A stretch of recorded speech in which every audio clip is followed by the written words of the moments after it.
दोस्तों, तो आइए आलोका एजुकेशन चैनल पर आप लोगों का स्वागत है। दोस्तों, आज आप लोगों के सामने कुछ महत्वपूर्ण प्रश्नों को लेकर आया हूं, जो कि परीक्षा की दृष्टि से अति महत्वपूर्ण है। तो ध्यान दीजिए, पहला क्वेश्चन आप लोगों के सामने है। 1857 के ठीक बाद बंगाल में, कहाँ पे, बंगाल में कौन सा विप्लव हुआ था? कौन सा विप्लव हुआ? नील उपद्रव। कौन सा? नील उपद्रव हुआ था, यानी विप्लव नील विद्रोह हुआ था। 1857 के विद्रोह के ठीक बाद बंगाल में कौन सा विप्लव या विद्रोह हुआ था? तो नील उपद्रव, नील विद्रोह हुआ था। कौन सा? नील विद्रोह हुआ था। तो ध्यान रखिए दोस्तों, 1857 के विद्रोह के ठीक बाद बंगाल में नील विद्रोह कब हुआ था? 1859-60 में। कब? 1859-60 ईस्वी में नील विद्रोह हुआ था। सन्यासी विद्रोह 1763 से 1800 में हुआ था। सन्यासी विद्रोह, सन्यासी विद्रोह कब हुआ था? 1763 से 1800, यानी 1763 ईस्वी से 1800 ईस्वी तो चला था। संथाल विद्रोह 1855 से 66, यानी संथाल विद्रोह 1855 से 66 ईस्वी तक चला था। संथाल विद्रोह कब हुआ था? 1855 से 66। तथा पावना उपद्रव जो है 1873 से 76। 1873 से 76 पावना, कौन विद्रोह? पावना विद्रोह 1873-76 में हुआ। जबकि नील विद्रोह की शुरुआत बंगाल के कहाँ से? बंगाल के नदिया जिले, बंगाल के नदिया जिले, बंगाल के नदिया जिले के गोविंदपुर गांव से हुई। ये ध्यान रखें दोस्तों, नील विद्रोह की शुरुआत जो है कहाँ से हुई? बंगाल के नदिया जिले के गोविंदपुर ग्राम से शुरू हुई। एक नील उत्पादकों के दो भूतपूर्व कर्मचारी, कौन? दिगंबर विश्वास तथा विष्णु विश्वास। दिगंबर विश्वास और विष्णु विश्वास। कौन? दिगंबर विश्वास और विष्णु विश्वास। दिगंबर विश्वास और विष्णु विश्वास के नेतृत्व में वहाँ के किसान एकजुट हुए तथा उन्होंने नील की खेती बंद कर दी। यह नील आंदोलन के इतिहास में अपनी मांगों को लेकर किए गए आंदोलन में सर्वाधिक व्यापक और जुझारू विद्रोह था।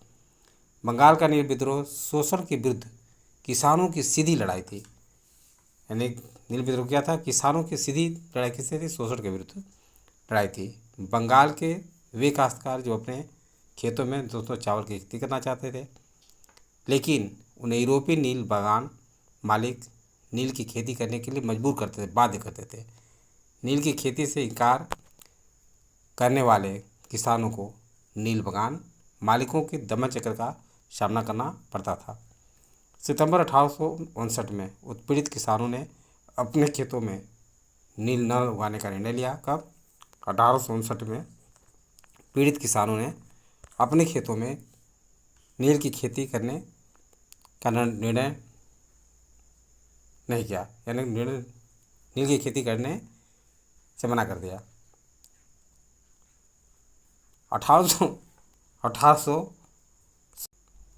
1860 तक। कब? 1860 ईस्वी तक, 1860 तक नील आंदोलन नदिया पौना खुलना, कहाँ कहाँ? नदिया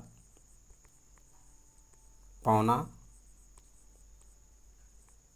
खुलना, नदिया पौना खुलना, ढाका मालदा दिनाजपुर, ढाका मालदा दिनाजपुर आदि क्षेत्रों में फैल गया। किसानों की एकजुटता के कारण बंगाल में 1860 तक सभी नील कारखाने बंद हो गए। कब? 1860 तक दोस्तों ध्यान रखिए, सभी नील कारखाने क्या हो गए? बंद हो गए। सभी नील कारखाने बंद हो गए। बंगाल के बुद्धिजीवी वर्ग ने अखबारों में अपने लेखों द्वारा तथा जनसभाओं के माध्यम से इस विद्रोह के प्रति अपने समर्थन का व्यक्त किया। इसमें हिंदू पैट्रियाट के संपादक हरिश्चंद्र, किसके, हिंदू पैट्रियाट के संपादक, ध्यान रखिए दोस्तों, पैट्रियाट पैट्रियाट के संपादक हरिश्चंद्र मुखर्जी, कौन थे, हरिश्चंद्र मुखर्जी।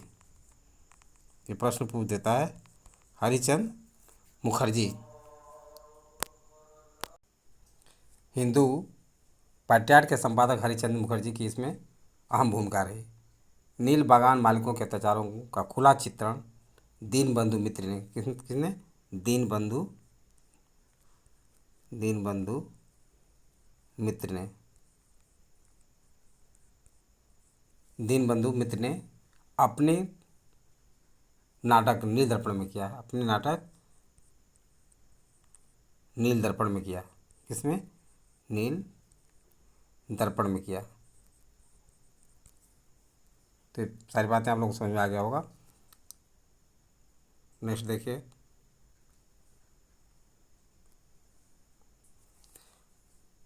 नील कृषकों की दुर्दशा पर लिखी गई पुस्तक नील दर्पण के लेखक कौन थे। तो अभी अभी मैंने चर्चा किया कि नील कृषकों की दुर्दशा पर लिखी गई पुस्तक नील दर्पण के लेखक दीनबंधु मित्र थे। कौन थे, दीनबंधु मित्र ने अपनी नाटक नील दर्पण में किया था। किसमें, अपनी नाटक नील दर्पण में किया था।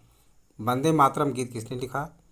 वंदे मातरम गीत दोस्तों जो है बंकिम चंद्र चटर्जी ने लिखा था। वंदे मातरम गीत बंकिम चंद्र चटर्जी की प्रसिद्ध पुस्तक है। ये आनंद मठ से लिया गया है। कहाँ से, आनंद मठ से लिया गया है। आनंद मठ से लिया गया है। आनंद मठ से लिया गया है। इस उपन्यास का कथानक सन्यासी विद्रोह पर आधारित है। इस उपन्यास का कथानक किस पर आधारित है, सन्यासी विद्रोह पर, सन्यासी विद्रोह पर आधारित है। ध्यान रखिए, इस उपन्यास का जो कथानक है सन्यासी विद्रोह पर आधारित है। और यह 1896 में कांग्रेस के कलकत्ता अधिवेशन में, कब, 1896 की कांग्रेस के कलकत्ता अधिवेशन में इसे सर्वप्रथम गाया गया था। 1896 में कांग्रेस के कलकत्ता अधिवेशन में इसे पहली बार गाया गया था। तो ध्यान रखिएगा दोस्तों।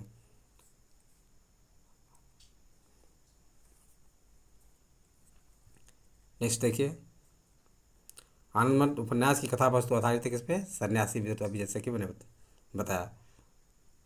मुंगेर के बरहिया ताल, ये र है दोस्तों, बरहिया ताल, ये ता है, ताल विरोध का उद्देश्य क्या था। तो बरहिया ताल विरोध का उद्देश्य बकास्त भूमि की वापसी की मांग थी। क्या थी, बकास्त भूमि की वापसी की मांग थी।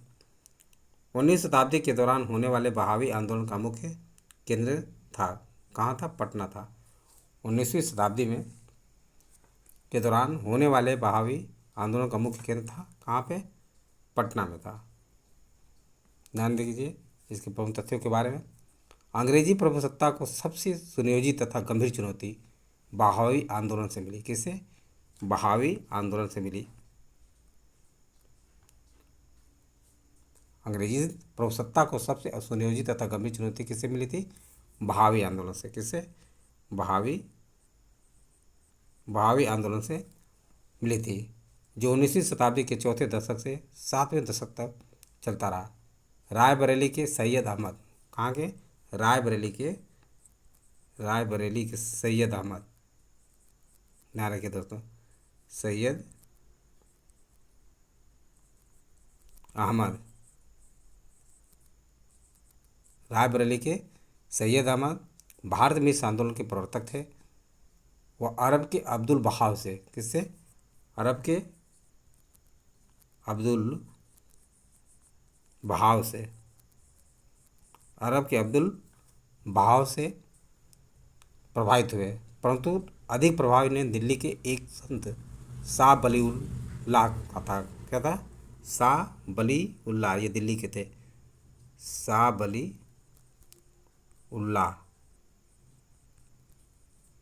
शाह बलीउल्लाह से ये काफ़ी प्रभावित थे। कहाँ के थे? दिल्ली के थे।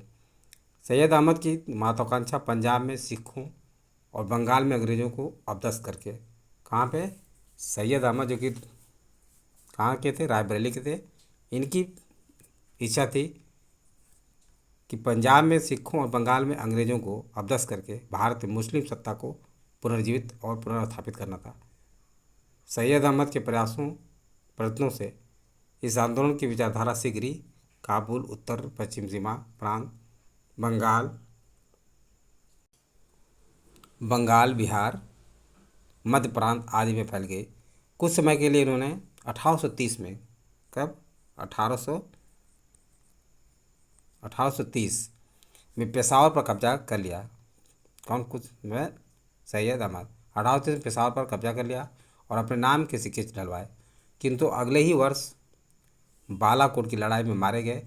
कहाँ पे? बालाकोट की लड़ाई में मारे गए। तो सैयद अहमद जो बालाकोट की लड़ाई में मारे गए।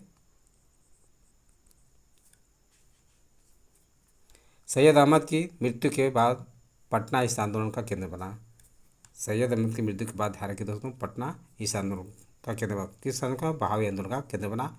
इस अवधि में आंदोलन का नेतृत्व मौलवी कासिम, विलायत अली, इनायत अली, अहमदुल्ला, यानी सैयद अहमद की मृत्यु के बाद मौलवी कासिम, विलायत अली, इनायत अली, अहमदुल्ला आदि ने किया। पटना के अतिरिक्त हैदराबाद, मद्रास, बंगाल, यूपी तथा बम्बई में भी इस आंदोलन की शाखाएँ स्थापित की गई। 1857 के विद्रोह में बहावियों ने अंग्रेज विरोधी भावनाओं के प्रसार में बहुत योगदान दिया था। ये बातें आप लोग समझ में आ गया होगा। नेक्स्ट देखिए, कूका आंदोलन को किसने संगठित किया था? कूका आंदोलन को किसने संगठित किया था? तो ध्यान रखिए, कूका आंदोलन को संगठित करने वाले कौन थे? गुरु राम सिंह। गुरु राम सिंह के द्वारा कूका आंदोलन को संगठित किया गया था। इसके तथ्य को देखिए, कूका आंदोलन बहावी आंदोलन से बहुत कुछ मिलता जुलता था।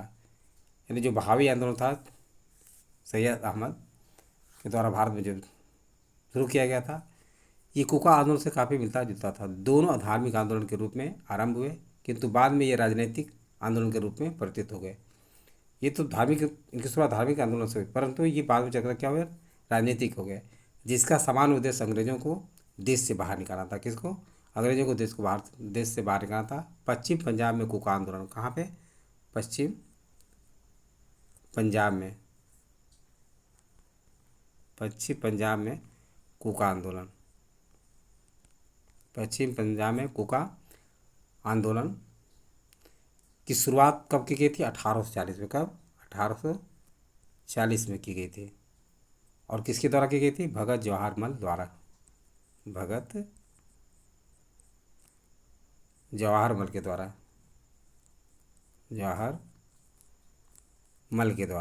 भगत जवाहर मल के द्वारा की गई थी, जिन्हें मुख्यतः सियान साहब के नाम से पुकारा जाता था। यानी भगत जवाहर मल को क्या किस नाम से पुकारा जाता था? सियान साहब। ध्यान रखिए, वेरी इंपॉर्टेंट है। सियान साहब के नाम से पुकारा जाता था। सियान साहब के नाम से पुकारा जाता था। इनका उद्देश्य सिख धर्म में प्रचलित जो बुराइयां थी और अंधविश्वास जो था को दूर कर इस धर्म को शुद्ध करना था। 1872 में। कब? 1872 ईस्वी।